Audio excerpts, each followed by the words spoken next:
Good morning mga tangay, good morning friends. Welcome back to our channel and welcome back to me.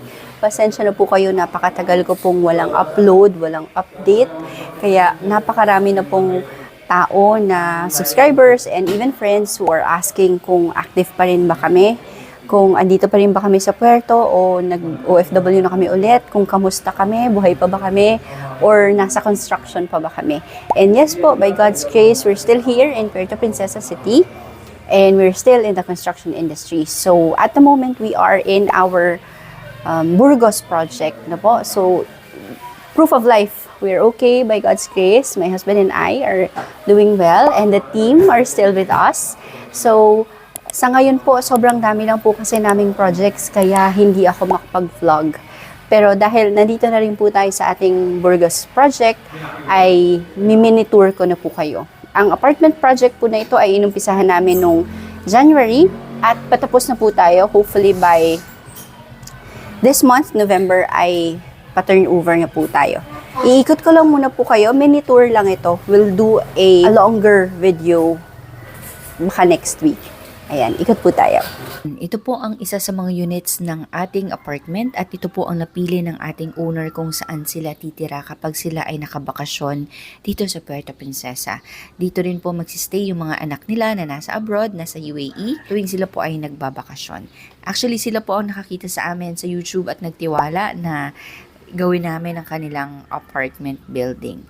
So, ipakilala ko muna po sa inyo ang ating kasama dito sa loob. Ito po si Eddie. Hello sir. Ay, hello po. Paper naman kami. Ay, tara, pasok. Matagal tayong hindi nakapag-update. So, nakailang project na tayo na natapos. So, simple lang yung unit na ito. One bedroom unit. Yan, tapos yung sala saka yung kusina, isa lang. And then, meron tayong kwarto dito. Ito ay 3 by 2.5. Ayan. So, ayan, may nagano. May built-in cabinet. Yan, nilagyan natin sila ng built-in cabinet. Tapos, may aircon. Ayan, built-in. Pininturahan kasi kaya may handle yan.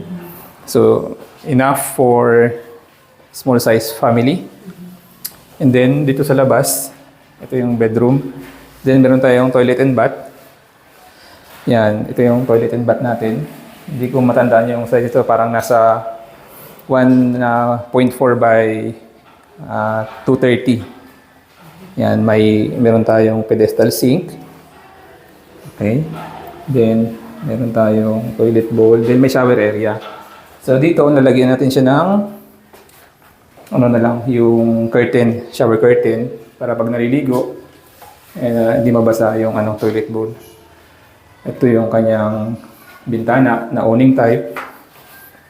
And then, meron tayong small kitchen na 1.8 meters yung haba. Then, may tayong built-in cabinet. Yan. Yung exhaust, hindi pa natin nakakabit kasi nagpintura. So, ikakabit natin yan. Yan, may mga cabinet tayo sa ilalim, ganun din. Then, ang kagandaan dito sa unit na to, meron tayong laundry area. Yan. Ito yung laundry area natin. Diyan tinalagay yung washing machine. Meron tayong provision for water supply. Then sa power supply natin. So washing machine. Washing machine. Hindi pwede magbatsa dyan tsaka magpusot. Hindi.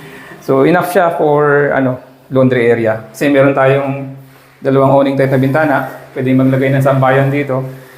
Yan. So maganda may tayo. Kasi yun ang hinahanap ng mga tenant natin sa previous project natin. Kaya naglagay tayo ng laundry area. So yun. Ayan po. Size ng unit. Hindi ko masyadong matandaan yung size pero nasa almost 30 square meter. Parang ganyan. So medyo maluwag siya. Yan. Ganyan siya kaluwag. So standard finish. Yan yung tiles natin. Maraming beses na natin ginamit itong tiles. Then yung pinto natin, yan, syempre solid wood. Yung natin, panel door natin, solid din. Yan, meron tayong mga tricolor na ilaw. So yun, madali siyang planuhin kasi open lang. Ito, pwede maglagay ng TV. Dito maliit na sofa. Dito yung dining set. Dito lagyan natin yung fridge nila. Yan. So, enough for pag nagplano ka ng maliit na space. Okay, yun. So, pare-parehas lang po ang ating units, no? So, 6 units. Ang lupa po nila ay 250 square meters. 250. And then, ang bawat unit po, as per plan ay 5 by 6. Pero since may mga, may mga walls, naging 4.8 by 5.75, which Ayun. is roughly 28 square meters. 30 lang ata. Oo, may sukat namin ni Okay. Eddie kanina. And then, Nasa gitna yung hagdan nito, di ba? oo, nasa gitna yung hagdan niya.